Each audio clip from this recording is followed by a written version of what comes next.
Throughout the spring, I have gone through the backstories of both Haynes King and Eli Stowers. There is one more quarterback to talk about competing in the quarterback battle, and that is Zach Calzada. Coming out of high school, Calzada was not a big-name recruit, but will now have a chance to take the reins of a program that could compete for a spot in the college football playoffs. But who is Zach Calzada?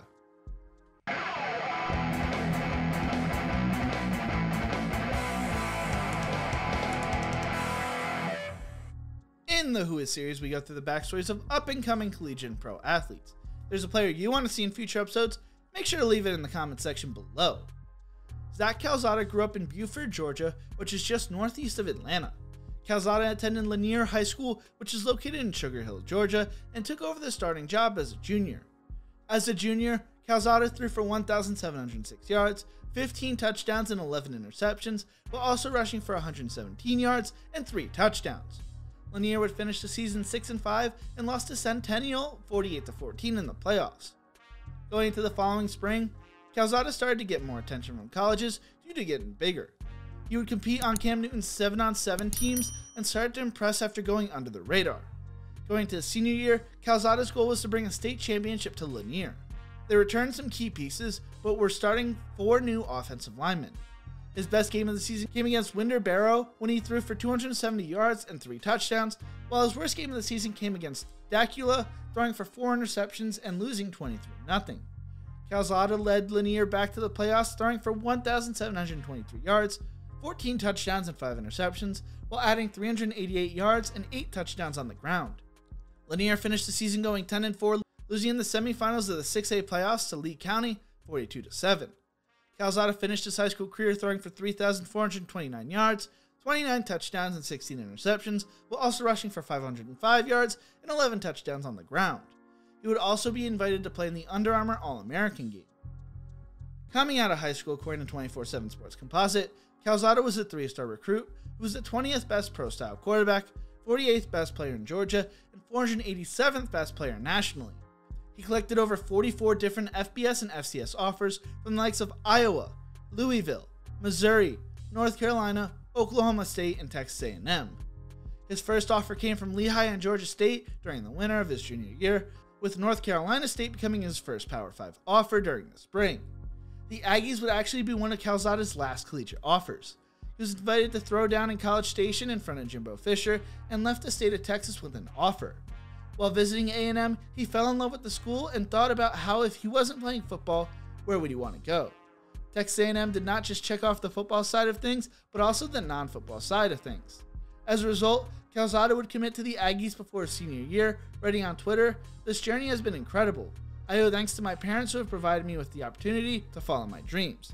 I also want to thank Lanier head football coach Corey Mobbs, as well as my current and past coaches and mentors who have all played a tremendous part in making me the person, student, and player I am today.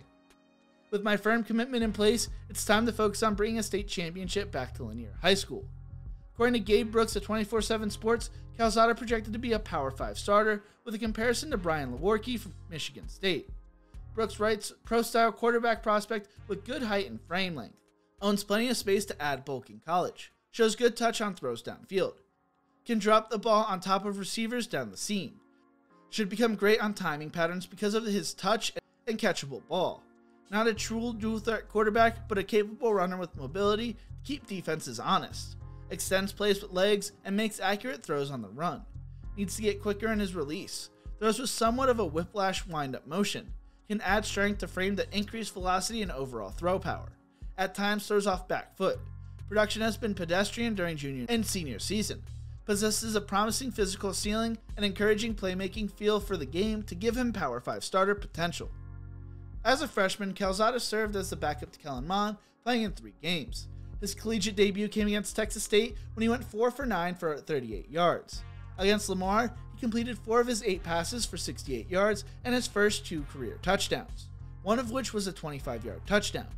Calzada made his final appearance against the University of Texas San Antonio, completing 4 of his 7 passes for 27 yards and an interception.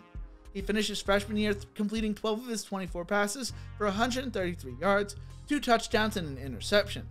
During the 2020 season, Calzada was jumped by Haynes King on the depth chart and would not appear in any games. Going into the 2021 season, Calzada is competing for the starting job against Haynes King and Eli Stowers. Check out my videos on those players in the description below. Going into fall camp, King is the favorite to win the job, but you shouldn't count Calzada out yet. While King is a more athletic quarterback than Calzada, Zach has a stronger arm, possibly one of the strongest arms in the program in generations according to Aggie Yell. Although he has an extremely strong arm, Calzada has struggled with accuracy throughout his career. During Texas A&M's spring game, Calzada threw for 251 yards and a touchdown, but also threw a pick six and completed less than 50% of his passes. The spring game probably won't be the deciding factor when it comes to who will be taking the starting snaps for A&M this season, as the quarterback battle is expected to extend into fall camp. But what do you think? Who will be Texas A&M's starting quarterback this season? Let me know in the comment section below. Thank you so much for watching. If you enjoyed this video, check out my other videos in the Who It series. Don't forget to leave a like, share, and subscribe to the channel, and as always, remember to embrace the grind.